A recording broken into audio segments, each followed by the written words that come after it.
Hello everyone, welcome back to another episode. I am your host Daniela, and today we will be talking about two articles that I read recently that really resonated with me, and most importantly, that I think should be shared with everyone. So come along with me on this journey as we do a deep dive into culturally responsive music education and developing a healthy, effective teaching style while in the classroom. Let's get started, shall we? So throughout my time in Fundamentals of Music Education course, I found some really fascinating observations while reading some of the articles. The two that I will be discussing today is developing a personal view of teaching and learning and understanding how culture informs the development of teachers. Like I said in the beginning, this is all information that should be shared with everyone.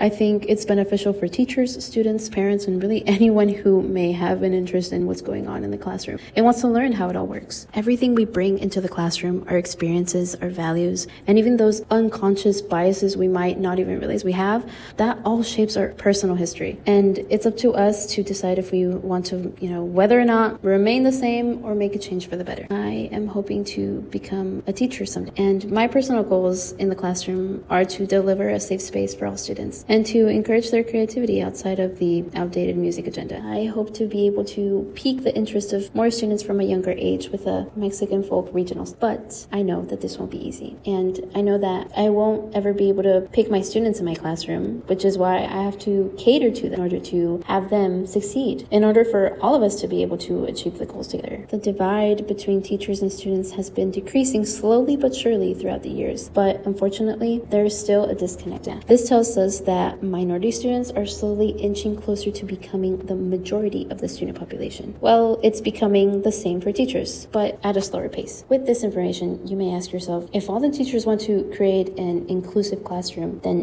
what's the issue? Why is there a disconnect? The problem is that even with the best intentions, our unconscious biases can slip. We have to recognize that we have certain filters that we don't even realize that are there. Some that we may use every day and we don't even realize it. This is called cultural competence. The ability to understand and to effectively bond with other cultural beliefs and needs, both our own and those of our students. So how do we tackle this issue? Well, there are 3 steps to take. The first one is self-awareness. Before we can even begin to understand others, we need to understand ourselves. What are our own aspirations, our values? What about biases? An example that I think really works best to just simply understand this concept is seating in the classroom. Typically, teachers are very used to having desks go up and down a row or maybe grouped together. All of these seating arrangements can be isolating and even disrespectful in other cultures. Just as there are simple things to tackle like these, there can be much bigger things as well, which is why we have to keep in mind. The second most important thing here is to understand others. It's not just enough to lightly touch on the surface of other cultures. You have to do a deep dive in order to understand the why, the how, the origins of why things are done in this certain way, and why they believe that it is beneficial. But this can certainly be a challenge for most teachers, as it is hard to gain so much knowledge of all different cultures without having that much experience. The way to start exploring different cultures is really easy. You have to genuinely want to learn about your students. You have to have an interest for their interests outside of the classroom. What kind of music do they like? What family traditions do they have? What are their hopes and dreams? These simple questions can open up a new world into their culture. Making those genuine relationships with your students can really help elevate their experience in the classroom. It's all about seeing each student as an individual. The third thing we must do is tailor our teaching strategies. Once you've done the work of self-awareness and understanding others, this is where you can really put it all together and put it into practice. It's almost like having a toolbox and being able to pull out any tool needed for any student with different experience. For example, Wynton Marsalis is an amazing classical and jazz musician, and he can seamlessly move from one genre to the other. Just like many mariachi students who have grown up with both experience in orchestra and having to adapt to the mariachi style, and just like these 2 examples of students and teachers, there are many more who can do just that, and not just in music, but in all aspects. This is what we're trying to achieve. We're trying to form a bridge with our students. It's not about erasing our identity as a person, but more as expanding our cultural repertoire. Okay, but we have all these tools. Now, why is it important? One of the biggest concerns in this is the achievement gap, which refers to the persistent difference in academic success between minority students and white middle class students. This is a very big and real issue, but there is hope in creating a more equitable system. We need to move away from seeing cultural differences as deficits and start recognizing them as assets. We have to value diversity and understand that culture is dynamic and it's always evolving. We put in the effort to learn more about our students' cultures in order for them to succeed. And while doing that, we enrich our own knowledge of different cultures. And when you do that, you get to share all these experiences with everybody else around you in the classroom, which is overall a win-win. Okay, we have all these tools to have an effective teaching style, but now as teachers, what can we do outside the classroom? It's very simple. We have to have that eagerness to learn, and we have to seek out that kind of information. Read articles, go to cultural events and performances, and take this so seriously, because at the end of the day, our students rely on us. Whatever we present, whatever we bring to the classroom is what they will be walking out. And maybe we don't know that much about every kind of genre. It's about having humility and being open to learning. Going on field trips can be very beneficial to students, but those could be expensive. So maybe instead inviting a local musician or an ensemble that could maybe give a performance or presentation more in depth on the genre into the classroom is equally as beneficial. I plan to use these resources and steps into creating a safe environment and accepting it for all of my students. I will encourage creativity and explore different styles of music